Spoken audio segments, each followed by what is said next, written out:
Hi everyone, and welcome to episode 33 of SAMA. SAMA is a webinar where we invite an expert to talk about their area of expertise. And today we have Stephanie Seneff to talk about sulfates, the most common nutritional deficiency that you've never heard of. Stephanie Seneff is a senior research scientist at the MIT Computer Science and Artificial Intelligence Laboratory. She has a Bachelor of Science degree in Biophysics, degrees in Electrical Engineering, and a Ph.D. in Electrical Engineering and Computer Science. In recent years, Stephanie has focused her research interests in biology. She is concentrating mainly on the relationship between nutrition and health. Since 2011, she has published over 30 papers, that's right, 30 papers, together with colleagues, in various peer-reviewed medical and health-related journals on topics such as modern-day diseases, i.e. Alzheimer, autism, cardiovascular diseases, analysis and search of databases of drug side effects using NLP techniques. We'll have to talk and explain to me what NLP stands for, Stephanie. And the impact of nutritional deficiencies and environmental toxins on human health.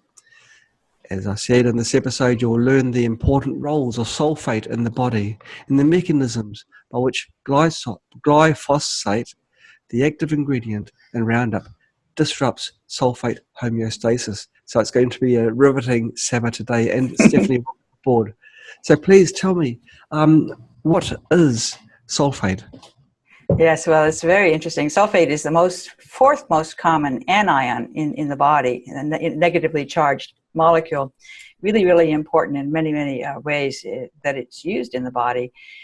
It's a sulfur atom. Sulfur is, in the periodic table, one of the elements. Sulfur sits right underneath oxygen, so it has the same kind of power that oxygen has to help you. And in fact, it was probably preceded oxygen in the development of life. Life was sulfur-based before it was oxygen-based. So we have enzymes that go way back to, almost prebiotic that work with sulfur. Sulfur gets oxidized. So one thing interesting about sulfur is that it has 6 different, it can be -2 all the way up to +6 in its electron state. So it has a lot of flexibility to move around in terms of giving up and taking back electrons. And that's very important for all kinds of reactions. But one thing sulfur can do is to grab oxygen. So you can make sulfate by putting 4 oxygen molecules together with sulfur. And this allows you, in fact, to transport oxygen in a very safe way. So that's one very interesting thing about sulfate. It can carry oxygen. And then it shows up in all kinds of interesting places all over the body. It's in the blood. It lines the blood vessel walls. It decorates the walls all along all the arteries, the veins, the capillaries. Very, very important. They're both for allowing the red blood cells to slide very easily through the capillaries, and also for providing energy. And it provides energy to the cells through water. So it's incredibly fascinating stuff that I've been learning. I've been obsessed with sulfur and sulfate for probably the past 10 years. Actually, most interesting is I started studying autism and heart disease at the same time about 10 years ago. And the first thing I zeroed in on was sulfate deficiency in both. I was so astonished. So, I mean, it is so, so critical for the body. It also, because it provides the electricity, it also means that it's important for the mitochondria to produce the energy. It's also important for the lysosomes, which clear the garbage. So, a cell is living. It needs energy. It needs to be able to get rid of its garbage. If it can't do those 2 things, it's going to die. And sulfate provides both. It is essential for both. Does your body turn sulfur into sulfate? Yes, it does. It's so cool. It turns it into sulfate, and then it turns it back into hydrogen sulfide gas. So you go between hydrogen sulfide gas is H2S, 2 hydrogens and a sulfur. That's the -2 state. Sulfate is SO4, and yes, both of them are -2. H2S is neutral, but sulfide is -2, and sulfate is -2 also, electric charge. They're both negatively charged. But sulfate is carrying the oxygen and sulfide is not. So you basically can put the oxygen onto the sulfur, carry it around in the body as sulfate, and then later on give it up and release it as oxygen when it's the point where you want to actually use it to break down glucose and generate energy. So oxygen is a way to transport oxygen, which is so cool. It's a lot. That's a lot of information all flooding in. So It's all good. It's going to be deep science all the way. I'm sorry to say that, but it's oh so no, fun. it's good. Yeah. The so sulfur is a way of transporting oxygen into the cells, or just right where the cells are? Well, it just kind of carries it around. So, for example, the red blood cells. So this is the part that's really fascinating. And we wrote papers a few years back on cholesterol sulfate. Cholesterol sulfate. I mean, that's a super important sulfated molecule that also has not gotten enough attention. It's Cholesterol in the sulfate. blood. You know, DHEA sulfate is similar. DHEA, I forget dehydro. I always can't remember. It's a very complicated DHEA, but that's another sterol-like cholesterol. It's kind of a derivative of cholesterol. DHEA sulfate and cholesterol sulfate are very prominent, molecules that are carried around in the blood. The cholesterol sulfate, both of them probably do the same thing. Cholesterol sulfate goes into the membranes. In fact, it's produced by the red blood cells, and they put it into their membranes in order to protect them from, all the eroding oxygen and glucose that can cause damage. So glucose and oxygen in the blood are dangerous. They're essential and dangerous. Glucose causes glycation damage. That's the sort of diabetes. When you have the hemoglobin A1C is high, you've got diabetes. That's an indicator of damage to the hemoglobin in the red blood cell by glucose. But if you've got a red blood cell with lots of sulfate in its membrane, the sulfate builds a beautiful water shield, a structured water. I like to call it liquid ice, a liquid ice shield around all the suspended particles that have enough sulfate in their membrane to do that. And that that layer of structured water is like a Superman shield around this particle, including the LDL particles, for example, that are, you go get your cholesterol tested, you've got high LDL, okay, you've got to go on a statin drug, or you've got worse than that, high levels of this, small, dense LDL particles. People probably know about that. Their doctor says, oh, you've got this really high level of these small, dense LDL particles. That's really bad. You need to be on a statin drug. That's because they got damaged. They got damaged by oxygen and by glucose, glycation damage, oxidation damage, and the liver won't take them back because of that damage. And so they're just troublemakers at that point. But the reason why you have them is because you didn't have proper shield to protect the LDL particle from attack by those elements that are in the blood that are going to cause trouble. So it's so neat that the sulfate is needed around all these suspended particles, including the red blood cells and the platelets, to protect them. Right. Quite a few years ago, you used to get lollies which were made from sulfur. Oh, really? I know that in Ireland they had these lollies. And if you had a boil on the back of your neck, or elsewhere, I suppose, you'd swallow one of these lollies and the boil would just disappear. Oh, so that's interesting. Would that be a similar mechanism? I suspect so. I mean, so what's really happening today, I mean, in the United States is very serious, I think. And of course, elsewhere as well, but the U.S. is best at this, which is poisoning people with glyphosate. Glyphosate is the active ingredient in the pervasive herbicide Roundup.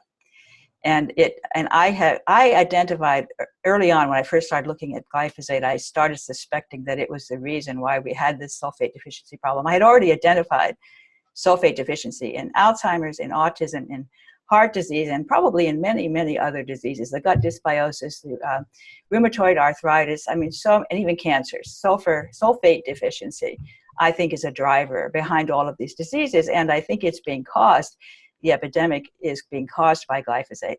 And I've been studying to figure out all the different ways. Glyphosate disrupts sulfate in so many different ways, it's truly amazing. Okay, so just to clarify things for our viewers, what you're saying is that a spray that farmers are putting on their crops is causing us to have autism, diabetes, and all the other chronic diseases, or possibly most, if not all, of the chronic diseases, the modern day diseases that we're now experiencing, is by a spray that people are putting on their crops. Is that right? That is absolutely right. I think glyphosate is by far the biggest problem. There's many, many others, of course. We live in a chemical toxic soup right now, along with the EMFs. I mean, in the vaccines. I mean, there's so many different things that are destroying our children. I really feel very discouraged about the future of the United States because of the state of our children. I mean, the most recent number is 1 in 36 for this autism rate. It's the highest that we've seen. It keeps on going up. There's no end in sight. And the government is, doesn't care. I mean, we get this new number. It's just a few days ago, this new number came out, 1 in 36, and you don't hear anything about it in the news. It's like, that's fine, and I do not understand why that's fine. I really do not understand that. It should be 0. So why do they put this Roundup on plants? Yes, well, it was a great idea, and it's a wonderful thought if it's true, which is that this is a chemical that kills all plants, pretty much all plants, except for those few that have been engineered to resist it, and that's where the GMO technology comes in.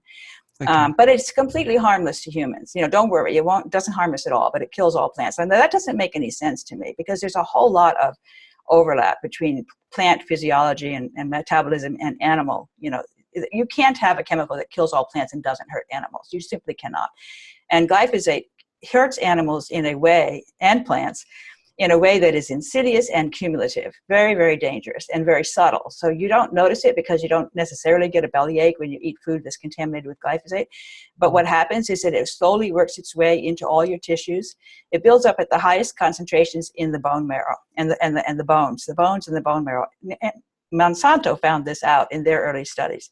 They knew it was accumulating throughout the body. They tested it, all the tissues. They found it everywhere they looked, but especially in the bone marrow. And this is very serious, because the bone marrow is where you get the new stem cells that come out, and they go to the site of injury. If you get in an accident and you have, let's say, a brain injury, the stem cells come out to help to heal, and they carry glyphosate on their backs, and they deliver it to the site of injury and make it worse. It's very devastating. So everything becomes every time you try to heal something, you can't do it because you're delivering glyphosate to the site. So if a product was found to have that, well, they call things now side effects, unwanted effect, how did it make it to market? I know. Well, Monsanto did a lot of sleazy things back then. Anthony Samsel and I have been working together, and we've published 6 papers so far. We're working on a 7th one, which we're very excited about. Very difficult and very complicated things that we're figuring out with respect to glyphosate in this 7th paper. And he's just doing really, I think, great research. He's trying to get a hold of bile acids now, because Monsanto, so he has all these documents, and one of them, they're unsearchable, and there's huge amounts of them, so it's sort of hard to dig through it to find the gold. But he found one paper where Monsanto discovered that there was high levels of glyphosate in bile acids. And this has triggered a very big interest in that. So we're writing about bile acids this next time, but that totally messes up the gut. It messes up not only the ability to digest fat, but it also screws up the gut microbiome and causes inflammatory gut and leaky gut and all of that. So I think it's directly connected to that. That's where all these diseases start, is with this gut dysbiosis. And I forgot your question, because I think I'm not necessarily answered it. I got wandered off. I was just wondering how it could make it to. I mean, each time we talk, it sort of spawns off a whole lot of questions. I was going to ask you what microlasses is as well. What microlasses? Microbiome, the microbiome. Bile acids. Bile acids are produced by the liver to digest fats. They're really fascinating, and I've been reading all about bile acids lately. Biology is a huge space, and there's so much information, and you get, it's so exciting to do the research. I love the research, because there's so many papers out there, and you can just start to work out the space and figure out, and looking in the context of what glyphosate does and working out and linking it up to what you find in the literature. It's so amazing how easy it is actually to tell the story once you start looking at the literature. The research literature has the answer in it already as to how glyphosate is damaging us. Monsanto had done some studies where they saw some very dangerous, things they should not have ignored, and the bile acids was one of them. Also, the fact that they found that they did radio-labeled glyphosate, and they found it in all the tissues, as I said, and they also found out that they couldn't identify it as glyphosate. Like, for example, in the muscle tissue, this is very important. It may sound obscure, but it's extremely important. They found glyphosate. They found radio-label, because when you label it, you know it's there. You have a question. Fast. You say yes. I should stick up my hand every time I got a question, because it's a subject that you're absolutely passionate about, and because you've been, involved in the research for such a long time, you say some terms which I've got no idea about, and quite possibly. Okay, that's so good that you stopped me. Radio traces. Is it like radioactive? Radio label, yeah. So that's actually really a cool way that they can trace things. They change the molecule by replacing, say, carbon with a different kind of carbon that actually emits a signal. That's the radio labeled carbon. And that allows you to trace the signal. So radio labeling something is a really neat way to actually be sure you know it's there. Once you put that in, you know it's there. Do they use like a MRI machine? Yeah, yes, exactly. You know how you drink some of that, like the gadolinium drink and stuff, that gives you a radio label, and you can trace it. And so they do that. So they do that in these experiments where they're trying to figure out what happens to a molecule, like a toxic molecule like glyphosate. If they're going to do a study, an appropriate thing to do is to feed the rat a radio labeled version of that molecule. And then you can look for the radio label to see where it went. And that's how they found out that it went into all the tissues, because the radio label was there. But then you can also take that same tissue, say muscle tissue of a rat, and you can say, well, let me go test for glyphosate. So if you didn't have the radio label, you wouldn't know the glyphosate was there unless you tested through this other method, which involves spectrophotography. This is, methods that they use to look at a signal, a spectral signal that molecule emits, that you can tell if it's there or not. The really interesting thing is that they had the radio label, so they knew the glyphosate was in the muscle, but they couldn't find it using the standard methods. This is very dangerous because right now we can't find glyphosate in proteins. Proteins are where glyphosate is accumulating. Anthony and I both strongly believe this. Glyphosate is getting into the proteins by mistake in place of the amino acid glycine, which it is an analog of. This is incredibly important because it explains glyphosate's bizarre and complicated effects on the body, because it messes up all the proteins in the body whenever it gets into those proteins in place of glycine. Does that make sense to you? It does. Yeah. I was going to ask a question just a little while back. How good is it to use? When rats are being used for laboratory tests, do they mirror the results of the humans? Because we've got a different biology. Yes, it's just not 100%, but there's a lot of, you would be surprised how similar we are to rats, actually. I think quite a few people I know are quite, well, there's one in particular that's very similar to that. Yeah, a lot. So they do the studies on the rats, obviously, because we don't value rats, so we don't mind so much that we're giving them a really horrible life. But it's nasty studies. I mean, it's really sad what we do to the rats with these studies, but we do learn a lot because of them. And we can learn a lot about humans, but not always. Sometimes the rats are enough different from us that you can be misled, and you'll miss something that is unique to humans that rats don't have, and then people don't end up realizing about that. I think that's what's going on actually with cholesterol sulfate. We should get back to our topic, I suppose, here at this point. We've wandered off. But cholesterol sulfate is synthesized in the skin in response to sunlight. I think that is super, super important. That's one thing that I learned early on. We wrote papers on this. It's really fascinating. So the sunlight does the conversion through. Is it associated with the vitamin D, or is that? Yes, well, it is. Well, the vitamin D is very connected to cholesterol, because they're almost the same thing. When you look at a cholesterol molecule and a vitamin D molecule, you have to stare at them for a while to figure out what's different. They're very similar, Gosh. And it's interesting that cholesterol is such a demon. I mean, we hate cholesterol, which everybody's trying to lower their cholesterol, which is a big mistake, by the way. And yet vitamin D is like, we're popping vitamin D pills, and it's kind of strange because vitamin D is produced from cholesterol. So without cholesterol, you can't make vitamin D. Vitamin D, okay, right. So you're taking drugs that prevent you from taking from your body from converting sunlight to vitamin D. Yes. And if you're living in a country which doesn't have much sunlight, then so you're getting a double whammy then. Yes, and we have an absolute epidemic in vitamin D deficiency. It's right now in America, so many people are popping vitamin D pills because they're trying to get their vitamin D levels up. And one of the reasons for that deficiency is because of course, glyphosate, I think, is a major player in that problem. And an easy reason is because of the cytochrome P450 enzymes in the liver, which glyphosate suppresses. That's been shown in rat studies. Those enzymes activate vitamin D, and they also make bile acids. So that all links together. You can't make the bile acids, you can't activate the vitamin D. Without the vitamin D, a lot of things go wrong. And without the bile acids, a lot of things go wrong too. So there's a big hit right there. It's such a complicated topic. I know. I told you. But everything's interrelated. And it appears to me that Roundup is like taking away a little piece of the puzzle, and the whole thing's falling apart. It's mimicking other amino acids. Is that right? Did I It get that is. right? That's what it really, when it was just a really aha moment for me. I remember so well this phone conversation I had with Anthony. I think it was it now 2 years ago in this time of year, December. I know it was December, probably 2 years ago, when he said, Stephanie, I think glyphosate's getting into proteins by mistake in place of glycine. And when he said that, just a light bulb went off, because I knew glyphosate was disrupting glycine. It's clear it is a glycine molecule, by the way. Glyphosate is a complete glycine molecule. It's actually a pretty simple molecule, except it's got some extra stuff stuck on the nitrogen atom. So it's a modified glycine. Glycine is a super, super, super important molecule in the body in so many different ways. It's a neurotransmitter. It's an amino acid. It goes into proteins. It's involved with the bile acids, because glycine is stuck onto the bile acids. When they're produced by the liver, they're shipped out after they've been attached to either a glycine or a taurine molecule. Really fascinating stuff. It's just amazing what biology does. So when the bile acid is hooking a glycine molecule on, it grabs glyphosate by mistake. So now you've got a glyphosate conjugated bile acid. And what that's going to do is it's going to destroy bifidobacteria in the gut.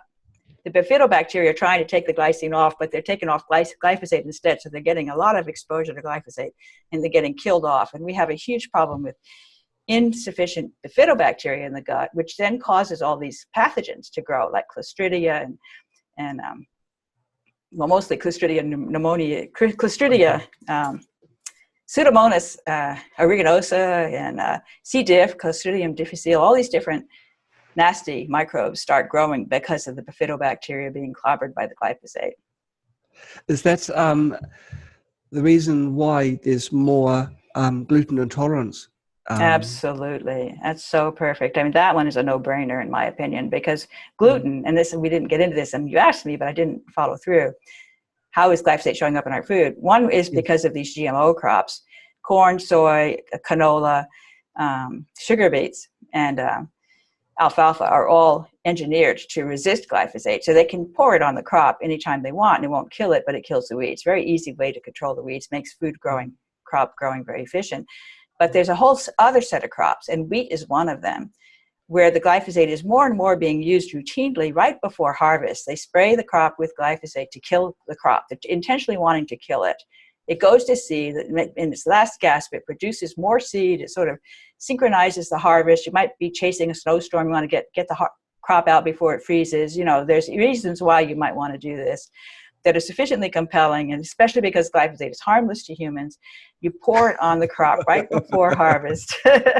And now the wheat has got glyphosate in it. And this is, it's really, beans are incredibly high levels. Garbanzo beans and chickpeas, lentils, incredibly high levels of glyphosate. And wheat and barley, unfortunately, that means beer, so wine, all these things have glyphosate in them. They do that for grapevines as well. Yeah, unfortunately, it's in wine, which is disappointing. Or you got to drink organic wine, organic beer, eat organic bread. I mean, organic bread is not that easy to find, No. And so, but the wheat is contaminated with glyphosate. The glyphosate is in the wheat protein, in the gluten, which makes the gluten hard to break down. Glyphosate is also in the pepsin and the trypsin, that are the digestive enzymes that break down the gluten. And trypsin has like 3 different regions where it has essential glycine residues in it. You swap out glycine, put in glyphosate, the enzyme is broken. So now you've got a broken digestive enzyme that can't break down the wheat. The gluten ends up as an undigested protein, which then causes a reaction in the gut. It's like, oh my God, undigested. It sends off alarm bells to the gut lining, and they start releasing all these molecules that are signaling molecules that end up opening up the gut barrier. You allow water in, you end up with diarrhea, and then you end up with things getting out of the gut through those leaky gut barriers. You end up with proteins getting out into the general circulation, and then causing autoimmune disease through something called molecular mimicry, which, because those proteins resemble proteins in your body, and your immune system is on high alert, it ends up attacking your own tissues, and you get all kinds of different problems. A gluten intolerance is a complex condition with lots and lots of comorbidities, they call it, all kinds of different, reactions that you get. But we've got it's just amazing now. You go to the grocery store, there's this huge section that has all this gluten-free this and gluten-free that. People are just allergic to wheat, allergic to milk is another one, casein, same thing. The cows are putting the glyphosate into their milk. Oh, because the grass they're getting tons of glyphosate in their feed because they're eating all this GMO Roundup ready corn and soy, and then they're putting it into their milk, and then it's getting into the casein. And the same story is happening there. We have a huge problem with food allergies, not just the wheat and the milk. We've got the peanut allergy, the soy allergy, we've got corn allergy, we've got allergies to meat. I mean, it's all because glyphosate is getting into those proteins and making them allergenic. That's what I think. That's shocking. Well, can people use the glyphosate sprays and then leave the spray for a while before using it? It's supposed to go into the roots and then disappear into magic land.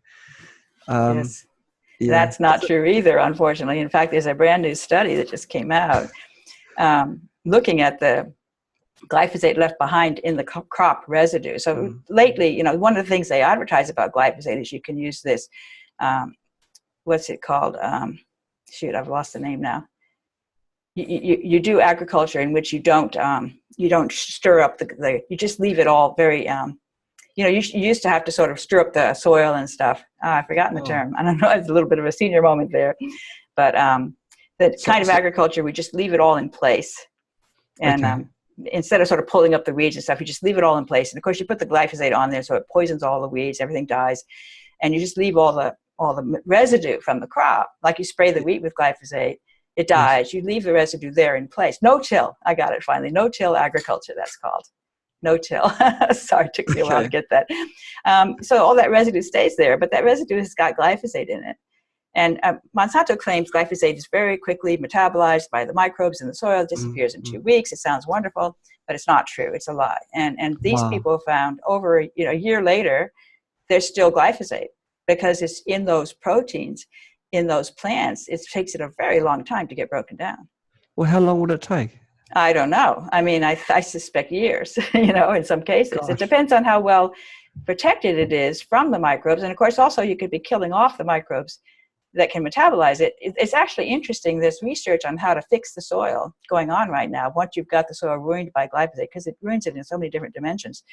But the way you fix the soil is the same as the way you fix the gut, which is really interesting. You've got these clinicians who are working on healing the gut for people.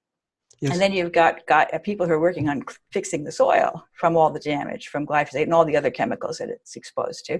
And it's the same process. You give them probiotics, you find fulvic acid and humic acid, which are organic matter from pristine soil. You've got to find some soil on top of a mountain somewhere, some really good soil that you put in there, which first of all gives it this organic matter, which is very useful fuel for the microbes. And then you give it probiotics also. You might even want to give it microbes, specific microbes that can metabolize glyphosate. So for example, Acetobacter is one of the very few microbes that can clear glyphosate. And so if you eat vinegar, and I do this very routinely, apple cider vinegar, Bragg's organic apple cider vinegar, put that on your salad, and you're giving you eat your salad, and then you've got your vinegar there, you've got your Acetobacter. Now when you get your glyphosate in your food, which you're trying very hard to avoid, but if you do, that Acetobacter can clear it. And not very many microbes can do that because there's very few microbes that know how to break that CP bond. That glyphosate has this CP bond, which is very difficult to break, which makes it very difficult to break down by the microbes.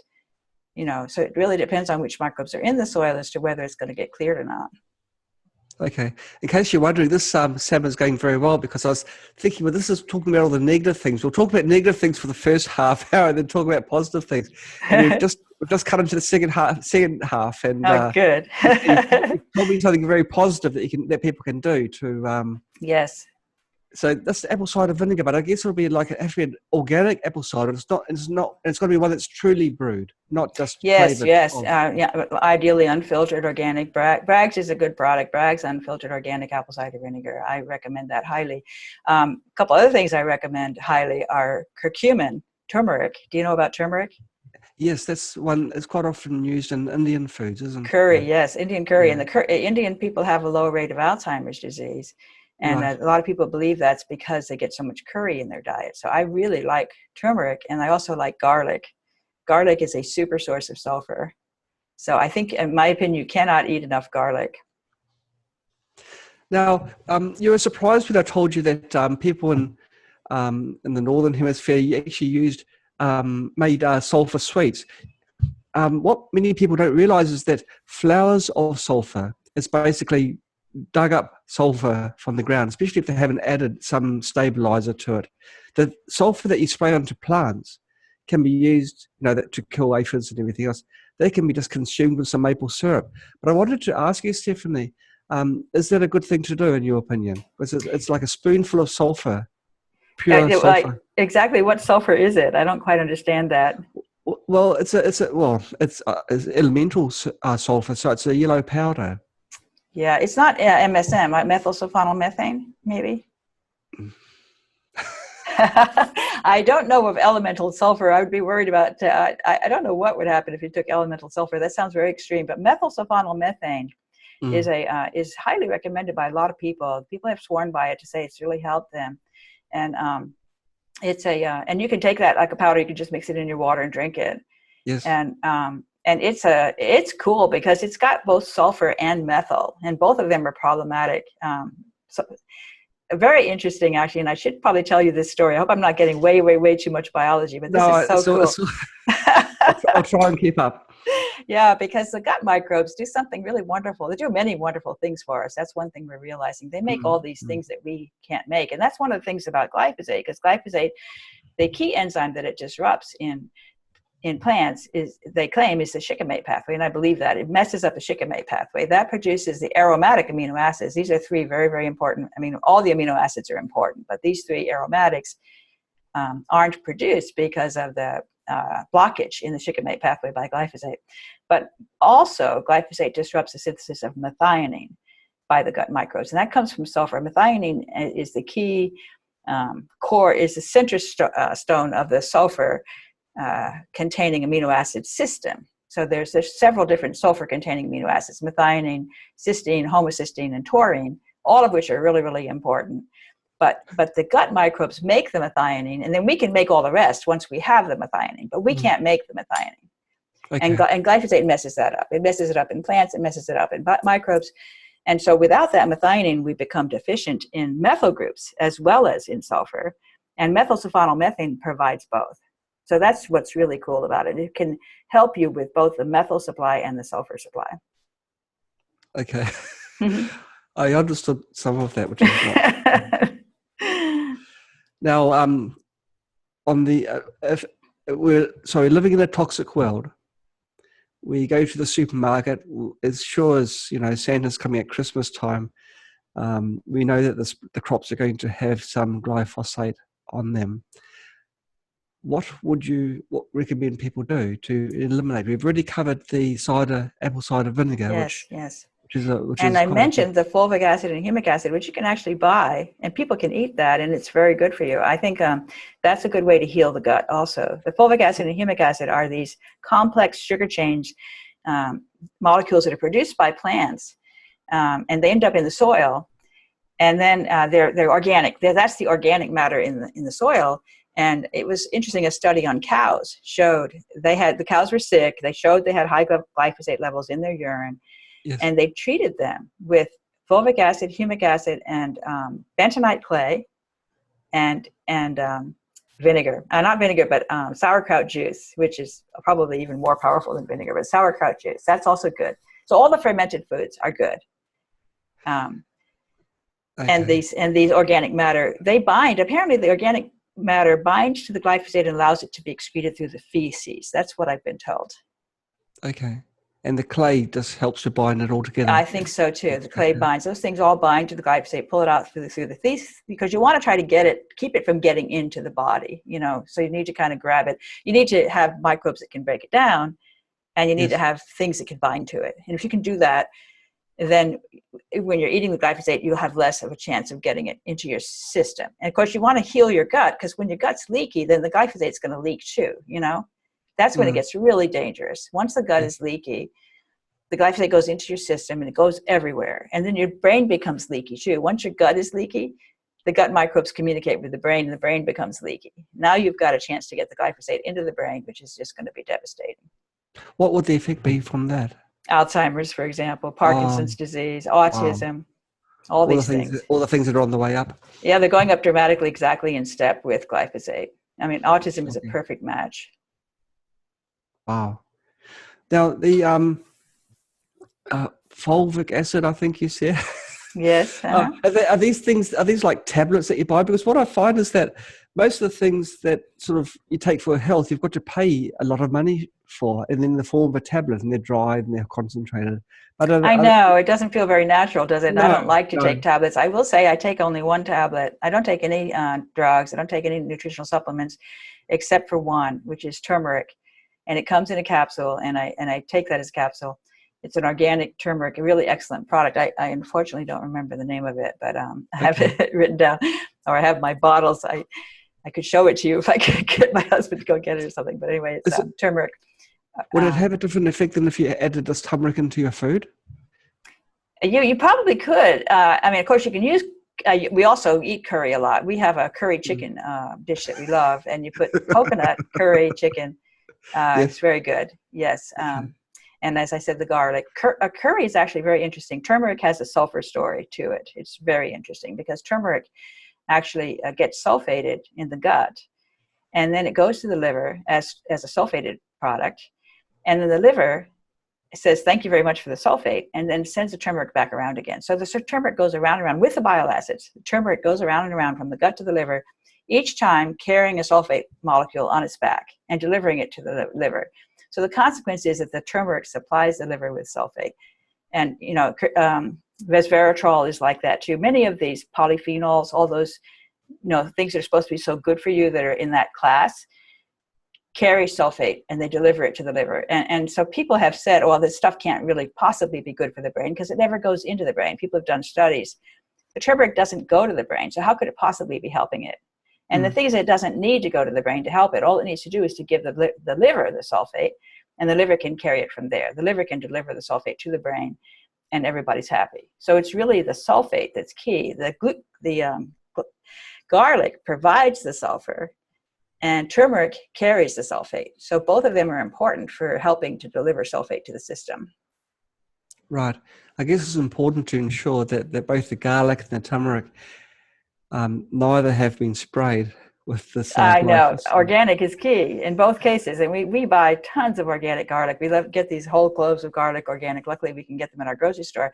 Of course, eating organic is very important. Now, I don't know where you live, but in the United States, fortunately, organic has really blossomed, and it's been growing exponentially in step with the exponential rise in glyphosate. The demand for organic has been growing. We've had to import a lot of our organic food because our country can't keep up with the demand. But you can get almost everything, or at least enough things organically. We've had to give up some things because we can't find them in an organic form. We will not eat it if we can't find it organic. Gosh. Okay, so that's important. And that includes spices. We buy organic spices. We buy organic wine, organic beer. Organic beer is sometimes difficult to find. You had mentioned before the function of vitamin D, and going out in sunlight help your body. Yes. Now, is it therefore important to have regular dosage of sunlight? Absolutely. I am a sunlight fanatic. I love the sun. We escaped to Kauai in the winter. I'm very fortunate to have a second home in Kauai. So we're there now. Right now I'm in Taiwan, but that's a trip. So we're going to go back to Kauai tomorrow, actually. Yes. And lots of sun. And I really believe all of our cars have been convertibles now for many years. We just only buy convertibles.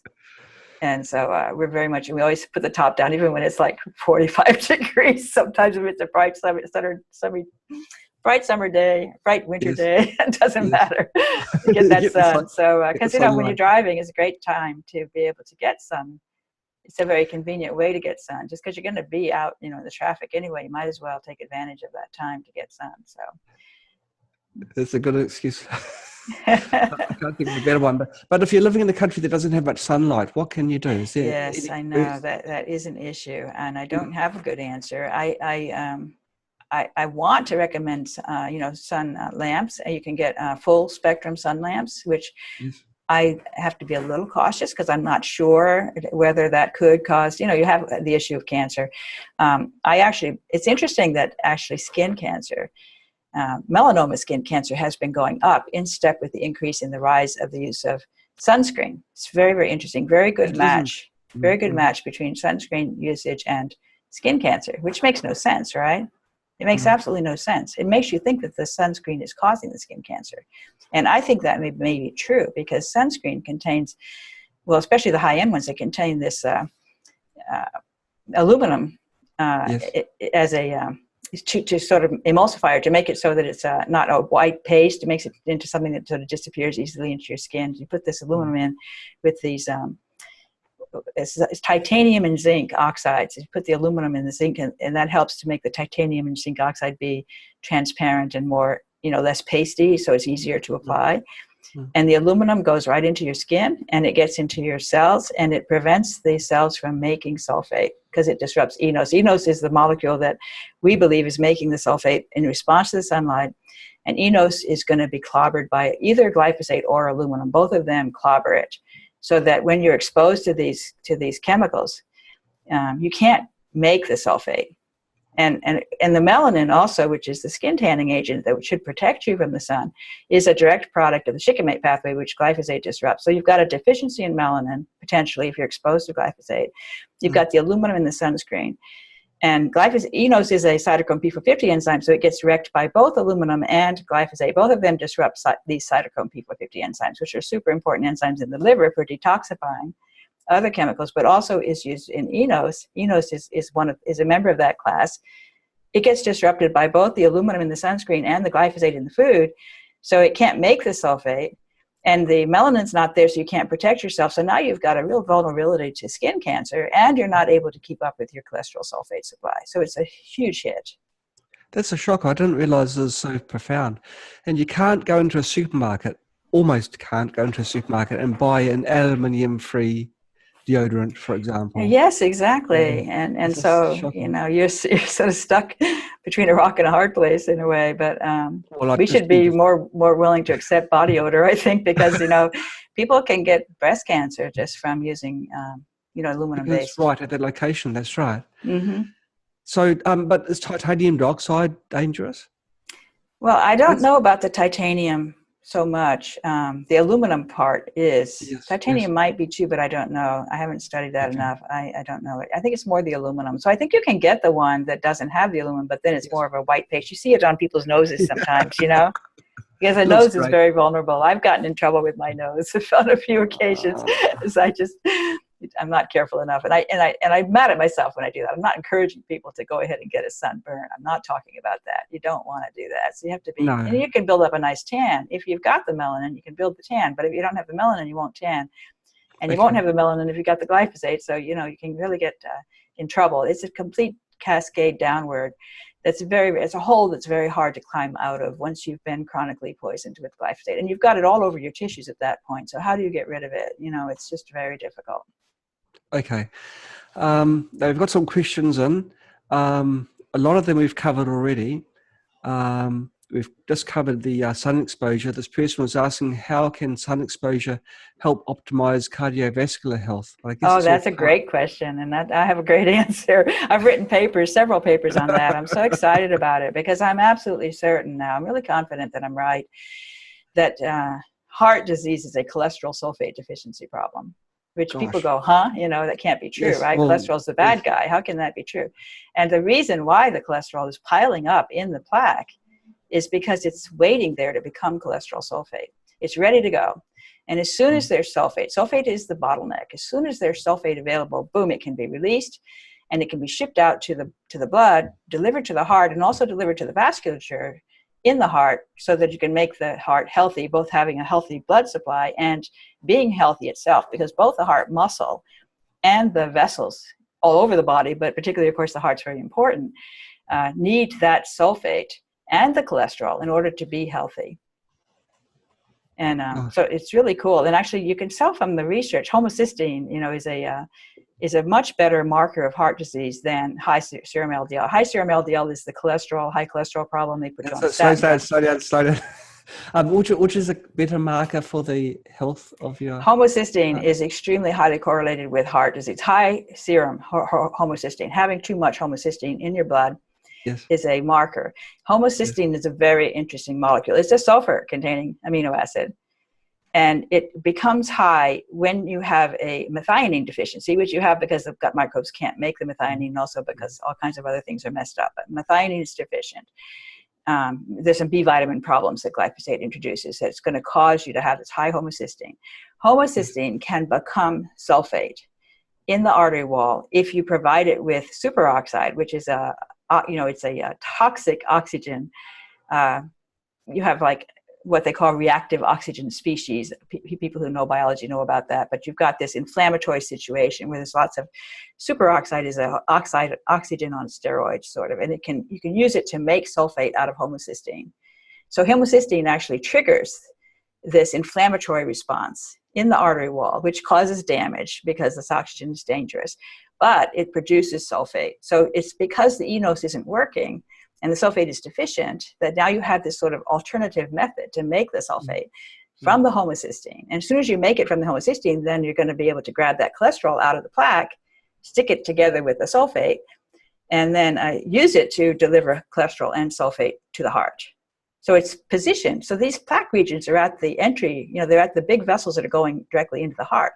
It's very strange to think that it would be a good idea to block the arteries that are supplying the most important organ in the body. It doesn't make sense that biology would do that. But the reason why it's building up that plaque is because that heart so desperately needs that cholesterol sulfate that it's got to be ready to go. So it's sort of piling it up like a squirrel would hide nuts. It's saving this cholesterol to make it available to become cholesterol sulfate as soon as that's happening. But then the homocysteine, in order to provide the sulfate, it has to also provide damage through this inflammatory response. And inflammation is like people write about inflammation is behind all these diseases, the rheumatoid arthritis and inflammatory gut. All this is inflammation. Inflammation means superoxide. Superoxide means an opportunity to oxidize sulfur. You take that hydrogen sulfide gas, H2S, and you turn it into SO4. SO4, 4 oxygen. So you've got that superoxide to turn the sulfur into the sulfate that you need desperately to be able to make the cholesterol sulfate to be able to feed the heart. Does that make sense? It does. So the body is purposefully putting plaque on the arteries at what we consider as being the worst possible place. We don't really have a good. It appears to me that the medical establishment doesn't seem to have a good grasp on the function.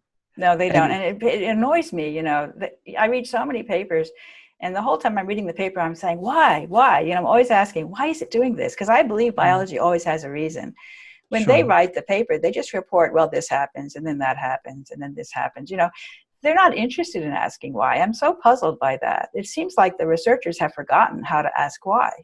And every time I see something, I want to understand, okay, biology is doing this for a good reason. What is it? The same thing with cancer, for example. Prostate cancer produces cholesterol sulfate. It's a marker of prostate cancer. Why is it doing that? Because we desperately need it. And breast cancer produces estrone sulfate. So they're producing these, either cholesterol sulfate itself or these other molecules that are very much like cholesterol sulfate in order to supply them to the body, because if the body doesn't have enough, there's going to be a blood meltdown. So, the body's deciding, I better have a tumor here to help out the system because we're so desperate. We better do something. And, maybe a breast cancer tumor is better than to have a thrombosis or hemorrhage, and die from a blood disaster, which is what it's protecting you from. Okay. It makes the artery wall healthy if you've got enough sulfur in there, sulfate. Right. Why don't you take an MSM sulfur supplement regularly? I don't take it. Yeah. I'm on the fence on that one. If you put me at gunpoint and said, take another supplement besides turmeric, it would probably be MSM that I would choose. Okay. And there's also, I don't like to take supplements, as you gather. Part of it is because the gel cap is gelatin, which is likely to contain glyphosate. So I don't want to take the gel cap. Really? Gosh. Yeah. So you got to worry about that. You've got to worry about glyphosated products. One of the ones that really worries me is tampons. Tampons contain glyphosate. And we have an epidemic in PCOS, polycystic ovary syndrome. That might be connected. I haven't done enough research to say for sure, but I just have that as a red flag. And gosh, is that because of the cotton? Yes, glyphosate is in many cotton products. I'm really worried about cotton. Actually, I've been trying to I'm trying to get something going with organic cotton clothing, because I really think that's a message people need to get out. I've been trying to buy, you can occasionally find organic cotton clothing. I have some organic cotton t-shirts. I have an organic cotton dress. You know, my grandchildren, we buy organic cotton clothing for them. And you can get it. It's not very common, not very readily available, but there are products. Cotton is a mess. I mean, it's not just the glyphosate. It's got so much stuff in it. It's just really toxic. It has to be toxic, I think. It's killing the farmers, you know. I mean, they've got this big problem with the, there's a worm, I forget what it's called, but there's a worm that's been causing an enormous amount of problems with the cotton, with the GMO Roundup Ready cotton. And cotton is also not a food product, even though you get food out of cotton, because cotton is used to make cottonseed oil. But because it's not considered a food crop, it doesn't follow under the food regulatory restrictions. So they can use more toxic chemicals on the cotton crop, and they do. Yes, yes. Does the do the chemicals wash out? Well, I don't know. I mean, I suspect it doesn't with respect to the glyphosate, because it's probably built into the cotton fiber because of the fact that glyphosate goes into protein. So it could eventually, your skin could have some enzymes that could break down the proteins in the cotton, and then that could release the glyphosate, and then it could come into your body. It seems to me that would be possible. Now, the research hasn't been done to say that that's actually happening, but I can't see why it wouldn't. It seems plausible to me, you know? It does seem possible. And you've got your body temperature and the acids and the other solvents. Yeah, there's enzymes that are released in the skin. And I mean, you could, I think, break it down. It's possible. I wonder about the kids with the eczema. I mean, a lot of kids these days have eczema problems. If they're wearing cotton is a good choice. I always bought cotton clothing for my children, you know? Same. And now you say, oh my God, the cotton contains glyphosate. You start to get a little paranoid about living. You know, what can I do to avoid this thing? It's really quite impossible. It's very difficult. And of course, you want to make sure not to use glyphosate on your lawn. Tell your neighbors not to use glyphosate on their lawn. You can put up with the dandelions or pull them out by hand. I mean, really, it's not worth it. Yes. Oh my goodness. The second half is supposed to be the fun stuff. Okay. We're not doing so well. I'm sorry about that. We'll try and make a recovery. Which vegetables are rich in sulfates, natural sulfates? Yeah, so garlic I mentioned many times. Yes. Onions are good. I love onions. Cruciferous vegetables. So broccoli and cauliflower and Brussels sprouts, those are all great sources of all those vegetables. Of course, meats. Meats are very important. In fact, meats contain taurine, and taurine is a really fascinating amino acid. Super important, and also problematic with respect to glyphosate. Glyphosate causes trouble with taurine. But taurine is the only sulfonated amino acid. So it just relates to our sulfur story. It's really a interesting molecule because it has sulfonate, which is, as you can hear from the name of it, it's almost sulfate, right? It just needs one more oxygen to become sulfate. But taurine is inert with respect to the human cells. Very, very interesting. The human cells are unable to break it down. And we store tons of taurine in our, taurine, by the way, is found in fish and seafood and grass-fed beef, you know, so animal-based products. Okay. And it's very, I think it's probably, it may be even more important from the fish that you get taurine than it is that you get the, you know, they talk about the healthy fats in fish. Yes. But I think the EPA, the DHA, the polyunsaturated fats that you have in fish, which they think are so important, I think the taurine may be more important in the fish. It's high levels of taurine. And the brain, the heart, and the liver all store tons of taurine inside them. They hog taurine. They like a squirrel. They squirrel it up and they pile lots of taurine. And I think that taurine is used in an emergency when there's a severe sulfate deficiency. It's released. It is, in fact, true that it's released. Like in a heart attack, taurine is released from the heart. And when you have encephalopathy, like you have a brain inflammation and you've got swelling in the brain, taurine is released from the brain. And I think that the microbes are pitching in to help the human cells, which are incompetent. It's turning the taurine into sulfate. So it's very, very interesting. I think taurine is a storage mechanism for sulfate in a way that it's inert, only because the human cells don't possess the capability to process it. So it makes it safe, as you just put that in there and hang on to it for a rainy day. And once you're desperate because the sulfate's so deficient, you can improve the situation by having a heart attack, which is not a great way to go, but it is going to help you out. If you have a small heart attack and you don't have any heart damage, you're probably better off after the heart attack than you were before. And that's very interesting. And I think autism can be characterized as a sort of chronic low-grade encephalopathy, where the brain is swollen all the time, but only a little bit swollen, because it's working to try to use this taurine to make sulfate because of lack of sufficient sulfate supplies. So do you think that autism may be reversible by increasing your intake levels of taurine and the sulfates? Really? Yes, You think? absolutely. Wow. I mean, in fact, autism has been reversed, and it's a complex process, but there are clinicians who have reversed autism. I was so happy the first time I heard that, because I was for the longest time not knowing whether it was possible to reverse it. I have a friend who claims she even reversed autism in an adult, which was really amazing, because you do find the older the child is, the less likely it is to be able to reverse it. Okay. But I've talked to these clinicians. I'm working with them, actually. We're all sharing ideas and trying different things. They're very bold because they're working with a very severely damaged population, and they have to take risk to try things. And when things work, then they learn from that, and then they use it again. So they have failures, right? They can do damage. I mean, it's very difficult to get to a point where we understand how to heal autism. But I think that we have come a long ways in understanding that in this alternative medicine clinical community. And they are treating autism with all kinds of interesting things. Of course, number one is organic diet. And you've got to straighten out the gut microbes, but you can't straighten them out unless you get rid of the glyphosate. That's the number one step. But then there are ways to restore the function and bootstrap things up. So once you can heal the gut, then the gut can start to heal the body. So when the gut's broken, the body is in bad shape. First, heal the gut. And then you can go from there to heal the brain. And it certainly involves sulfur, but you have to be careful because these kids can be allergic to sulfur because sulfite is extremely toxic. So you have like sulfite in wines. Some people are sensitive to sulfites in wines. Yes. And you have sulfite on dried fruit.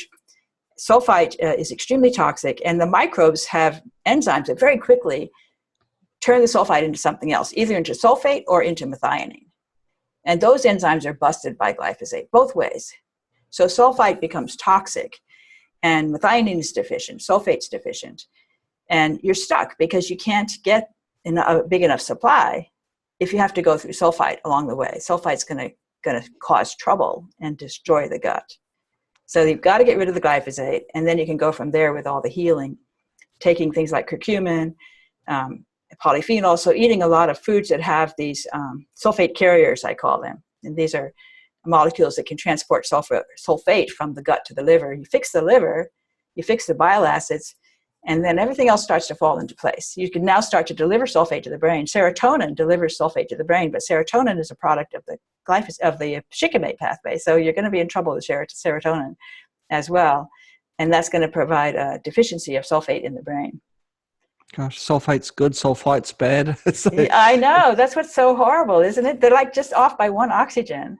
Isn't it? Yes. It's so interesting. Biology is just absolutely fascinating. You can tell that I'm totally hooked. Yes, it's come across, which is great. And gosh, it's so deep as well. But it all started from a business decision, didn't it, to increase the rotation speed, I guess, of crops by making the old crops die off faster, clearing the grounds for... Yeah, and of course, making it much easier to grow crops. You can have this huge farm and with very little management, very few people, just spray everything with poison and kill off the weeds. The crop has been protected by this GMO. It's got this bacterial gene that keeps it safe, but it doesn't keep it from taking up the glyphosate and getting it into the food supply. That's the problem. What to do?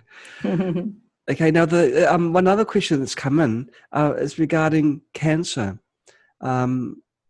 Is cancer basically the ultimate outcome following immune suppression due to sulfate deficiency? Well, I think so. I mean, basically, immune suppression is going to drive you towards Well, so you have all these autoimmune diseases, which are because the immune system's on fire, and they're actually producing sulfate. So, for example, gout. We wrote a whole paper on gout. And gout, you can see what's going on in the gouty joint. Gout is like this, your big toe is on fire, and it's very painful. Your gouty joint is actually producing cholesterol sulfate and delivering it to the immune cells, which is going to strengthen them. The immune cells are sick because they don't have enough sulfate. They can't clear the garbage. They can't clear the viruses even because they don't have enough sulfate. Gosh. And so they need sulfate desperately. And these rheumatoid arthritis, for example, and I suspect Alzheimer's, all these things are helping the blood to be supplied with sulfate through sacrificing some organ. And the cancer is doing basically the same thing. The cancer is taking the heat of all that fire, of that superoxide that you need for the inflammatory response. The cancer is saying, okay, good, we're going to go ahead and handle that. It's going to hurt the cells. The cancer cells get damaged. That's why they get, mutations. They get genetic mutations. They become cancerous because they're getting hit by all this inflammation. But they're making sulfate. And that sulfate is rescuing the blood so that it can circulate without causing a blood clot or bleeding, right? So hemorrhage and thrombosis, that's what, elderly people face. They're walking a tightrope between hemorrhaging and blood clots.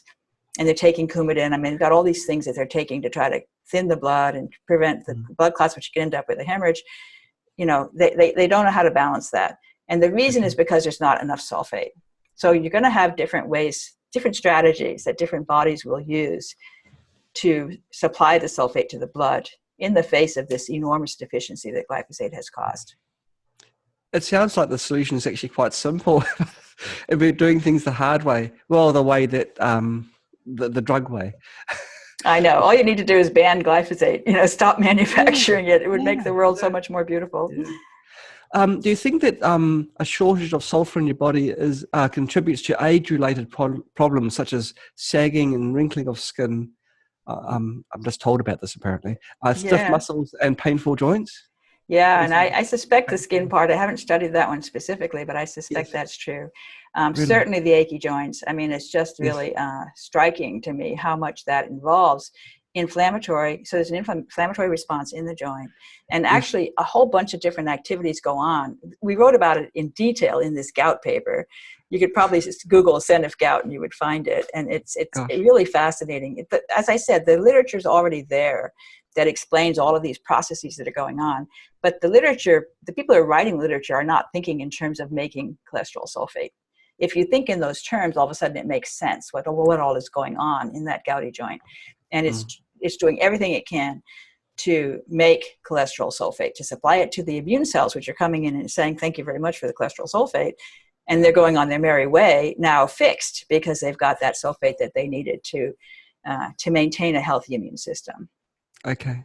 All these inflammatory diseases and all the joint pain, and we've got, of course, an epidemic in opioid drug overdose, right? So many people are aching all over the place. And I see people limping on the streets all the time. It just breaks my heart.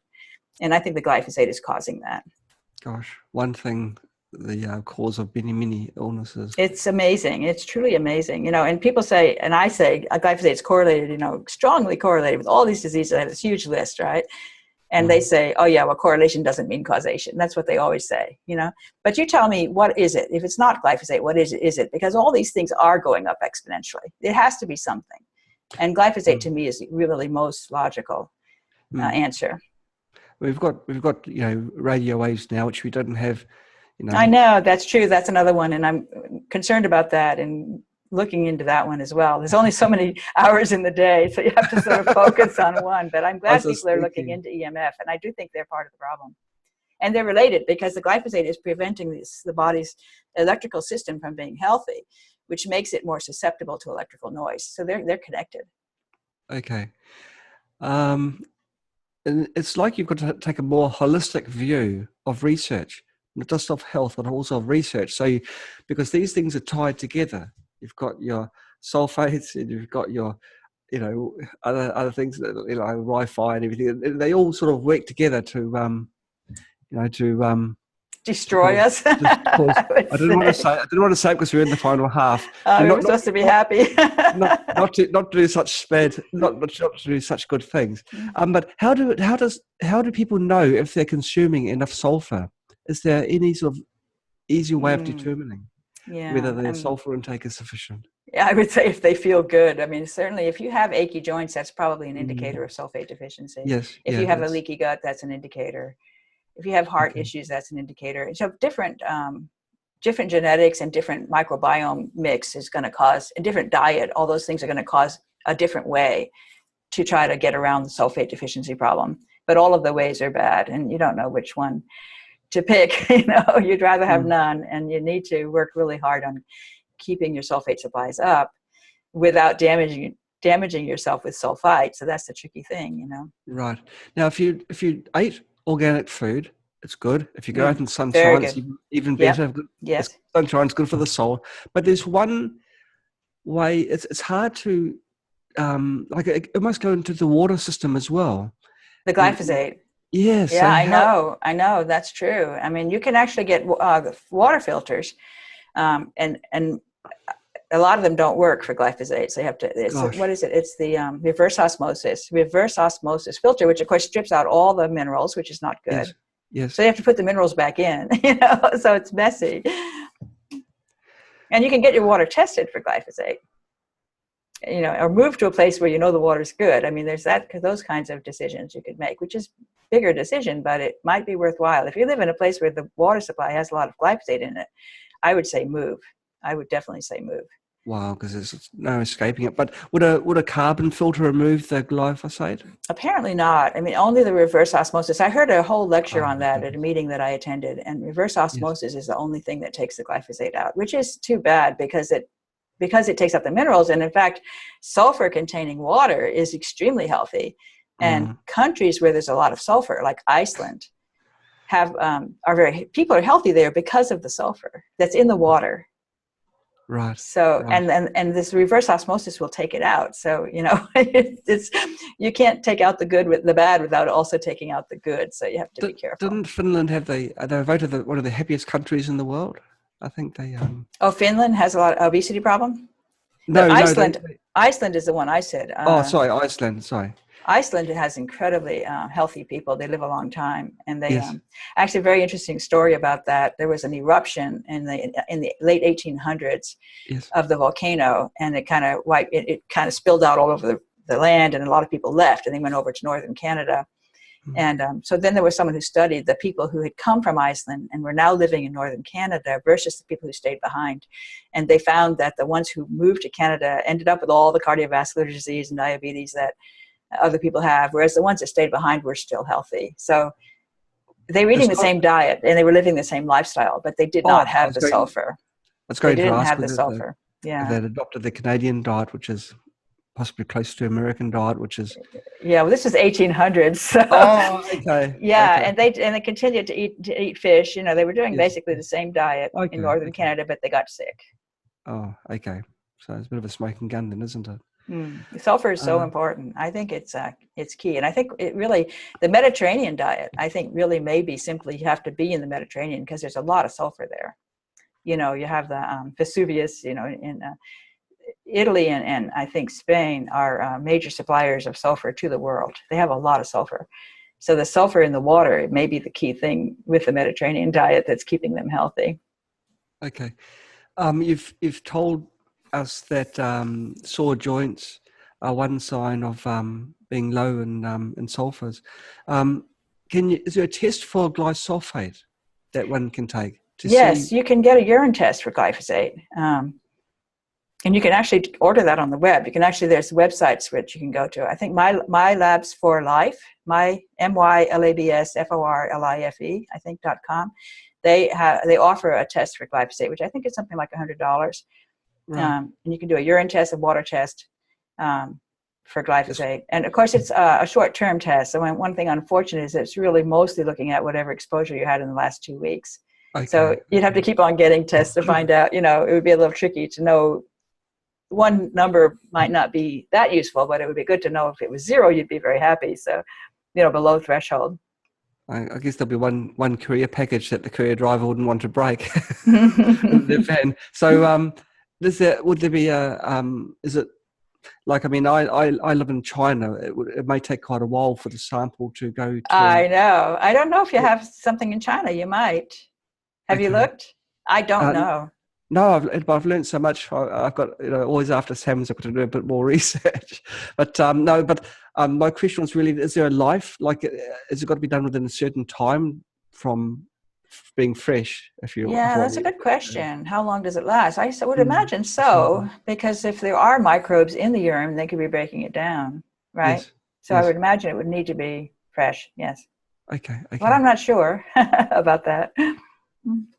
Okay, we've covered the association between glyphosate and autism, or they talk about Lyme, chronic fatigue syndrome, Yes. fibromyalgia. Are they all linked together, are I they? think they're all kind of the same disease, actually, including autism. They're all intimately connected to the widespread damage that glyphosate does to the body, and in particular the sulfate deficiency problem. I think they're all connected. They're all have a common thread with that. Okay, okay.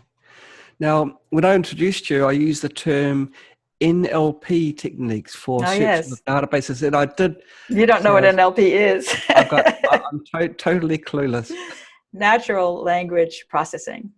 Natural language processing. So it means actually taking human language and running it through a computer program that parses it. It's called parsing, where you build a structure out of that sentence in order to understand it syntactically and semantically. Does that make sense? It does. It Yes. does. But I'm not sure that I understand if it goes much further. But so then what it's doing is basically allowing the computer to read. It's like teaching the computer to read. And so it's like a macro study. Well, and so Looking, using NLP technology means that you're grabbing. So, for example, I give an example. Like we did a study on statin drugs, and I yes. published that several years ago. I think 2011, I think was when we published that. And we got online posts of people's descriptions of their reaction to statins. So they just wrote about their experience with statins, and it caused all these muscle aches and pains, and then they stopped the drug and then went away, and all of that. So you grab all that text and you run it through this NLP stuff, and then the computer looks at all these reports from all these people, and it compares it to all these reports about all these other drugs that they're taking, and it says which ones are showing up.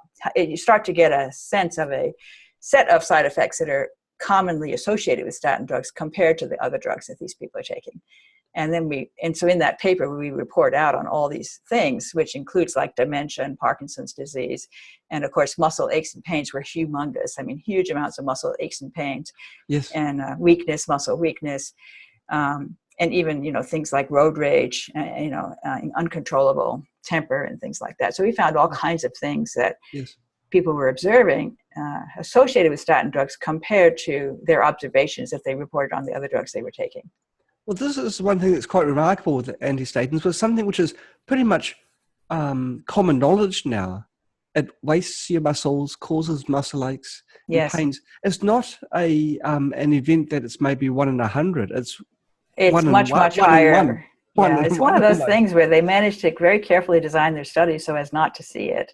But it's so obvious now, just It through, is. so Yeah. why is nothing being done about it? It's still I being, don't know. I mean, it's a moneymaker. It's unbelievable to me that statins are even still on the market. I think they are extremely toxic and right up there with glyphosate. It's so sad. I think a third of American adults or something ridiculous like that, or maybe the Americans over 50. I'm not sure of the exact number, but a huge number of Americans are taking statins. I think they're all making a mistake. I yes, wouldn't recommend it to anybody. I mean, no. it's disrupting cholesterol, and cholesterol is so important for the body, especially for the brain. Mm. And we have an epidemic in Alzheimer's. It's going up exactly in step with autism and exactly in step with glyphosate. And meanwhile, we're taking statin drugs, which are depriving the brain of cholesterol, which is probably super, Yes. super important for the Mm. nerves. Mm. And it's just stupid. It's just really, really crazy. And of course, we're interfering with the supply of cholesterol sulfate to the heart, which is causing heart failure. So we maybe we prevent a heart attack, but we don't prevent the big ones. And in fact, we make the big ones more dangerous, I think, when you're on a statin. And we cause heart failure because the heart's not getting enough cholesterol sulfate. Right. I don't know how the medical system is going to change now, because everyone has to be registered to become a medical practitioner, and the registration process is purely allopathic, which is statin and anti-cholesterol drugs, and it's just Yes, it's an I can't. insane system. I think I predict that the medical system in the United States will collapse. I think it's going to collapse. I hope within the next 10 years. I think there's just so much going on right now with more and more awareness. The sort of mainstream medical system is on sand. I mean, it is not founded on anything that makes any sense, in my opinion. Right, right. And meanwhile, you have all these alternative professionals, alternative medicine professionals who are doing great work and solving huge problems like reversing autism. The doctor sees the autistic child and hands them a drug, right? And they say, this is hopeless, you're never going to recover, but take this drug. And it's just probably going to make it worse down the road. It may alleviate symptoms in the short term, and same thing with Alzheimer's, alleviate symptoms in the short term and make it worse in the long term. That's what the drugs do, pretty much, I think, categorically. And we need to get away from chemicals. Anything that's not natural, to me, by definition, is not good for you. I will not take something that's not natural. That's number one. Right. And so natural, so that all the homeopaths and the functional medicine, all those folks, they're based on natural products, and nutrition and food and diet and sunlight, all these sort of walking barefoot on the beach. I mean, all these very basic natural ways to heal your body, Walking barefoot on the beach, is that for the sunlight or just the... Yeah, well, the sunlight's good too, but it's actually for the grounding. That's a whole other thing with the electricity, negative charge. The body is basically negatively charged, but we lose negative charge because of the sulfate, because sulfate carries negative charge. But the grounding allows the negative charge from the earth to come into the body and provide the body with negative charge. So walking barefoot on the beach in the water is one of the best things you can do. You've got the sunlight, you've got the sulfur, because there's sulfur in the air. If it's the ocean, the air is rich in sulfur. So you're breathing the sulfur. Even the skin might be able to take that hydrogen sulfide gas and turn it into sulfate with the sunlight. And you've got that negative charge boost from the ground for the electrical supply to sort of make the water happy. Everything is beautiful. So walking on the beach, there's a good happy note to end on. It's a fun thing to do. Take a walk on the beach, bring a companion, have a nice chat, walk down the beach, walk back, and you will be healthier when you're done with that. I knew we could do it, Stephanie. Well, that concludes our 33rd Summer. Stephanie Seneff, thank you so much for being with us. Thank you, my pleasure.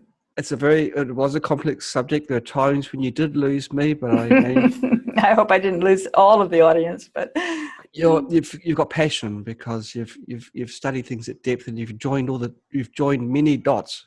I know, many dots. That's certainly true. And I'm joining more every day. It's such a profusion of dots, and it's an orgy. You really get hooked it's fun. I mean, the whole research is just so fun because there's so much that works and makes sense and ties together, and you just feel like you're onto something huge. And it's sort of you become obsessed. You definitely become obsessed when you join this game. And I've got some companions that are helping, and that we're all working it out, and we're making good progress. I have hope.